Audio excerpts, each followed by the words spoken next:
बिस्मिल्लाहिर्रहमानिर्रहीम। तो आज थोड़ी गल कर लिए फिगर फजिंग, नज़रों का धोखा। आप भी कहेंगे ये क्या टॉपिक है, कौन दे रहा है धोखा? भाई ऑफ कोर्स एक पब्लिक सेक्टर एंटरप्राइज जो 75 अरब के खसारे में चल रही होती है, वो अचानक से फिगर फजिंग के माहिरीन कहते हैं कि वो मुनाफे में चली गई है।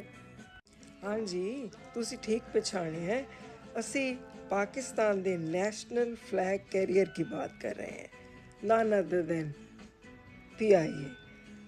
भाई पाकिस्तान इंटरनेशनल एयरलाइंस के भाग जागे थे लास्ट टाइम, आखिरी दफ़ा सब ने रिकॉर्ड देखा कि 2003 में, यानी कि 21 साल हो गए तकरीबन, वो मुनाफे में गई है PIA बेचारी।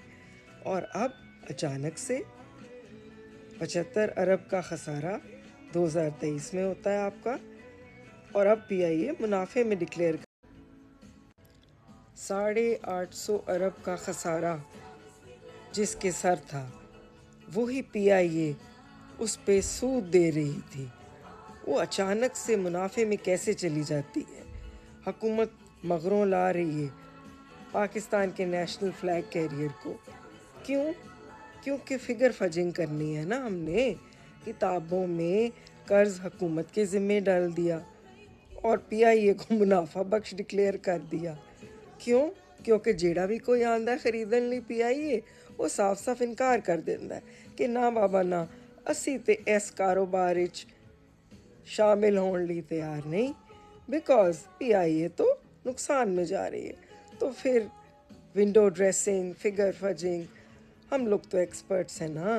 तो फिर हमने नेशनल फ्लैग कैरियर का कर्जा हुकूमत के खाते में डाल दिया, उस पे जो सूद देना है वो भी हुकूमत के खाते में डाल दिया, और हमने अचानक से डिक्लेयर कर दिया कि 21 साल बाद उसने फिर से PIA मुनाफे में पहुंच गई है।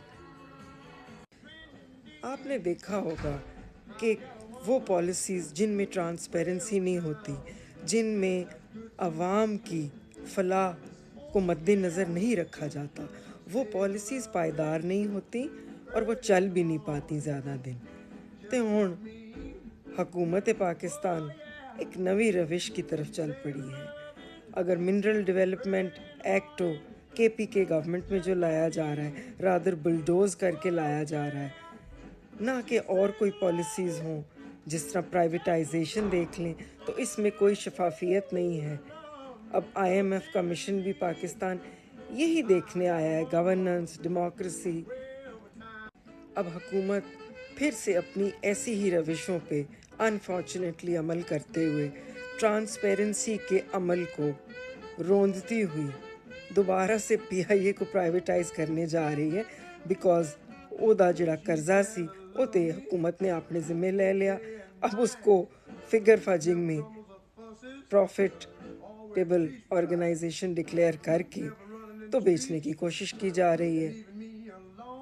ਇਹਦੇ ਤੇ भी ਤੁਹਾਨੂੰ ख्याल रखना पेगा आवाम ਨੂੰ। ये पॉलिसीज़ का फेलियर ही तो है कि हुकूमत अपने टैक्स टारगेट्स भी अचीव नहीं कर पाती, और एशियन डेवलपमेंट बैंक भी कहता है कि पॉलिटिकल इंस्टेबिलिटी की वजह से सारा मेहनत ते पानी पै जाएगा। ये नाकामियाँ ही तो हैं हुकूमत की कि हुकूमत फिस्कल टारगेट्स भी अचीव नहीं कर पाती, टैक्स के टारगेट अचीव नहीं कर पा रही। और एशियन डेवलपमेंट बैंक ने भी कह दिया है कि ग्रोथ, हर चीज़, इकॉनमी, सब कुछ हिंज करती है, डिपेंड करती है पॉलिटिकल स्टेबिलिटी पे। इज़्तिराब की कैफियत में कौमें तरक्की नहीं कर सकती, इन्वेस्टमेंट नहीं आ सकती। कर्ज़ की सिचुएशन, ये पाकिस्तान के अवाम ना चाहते हुए भी पाकिस्तान की आने वाली नस्लें IMF और दीगर मालियाती इदारों की मकरूज़ हैं। इस पे एक शेर लिखा है, आपकी नज़र करते हैं। ये रोल ओवर का रोना, अर्ज़ किया है ये रोल ओवर का रोना, ये ज़ंदाने गुलामा की दिल खराश दास्ताने।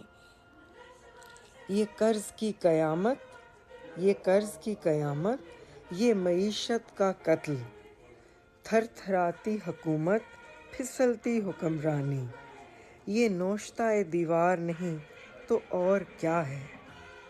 میرے تے نہ رہنا، جاگدے رہنا. Till next time, take care. اللہ حافظ.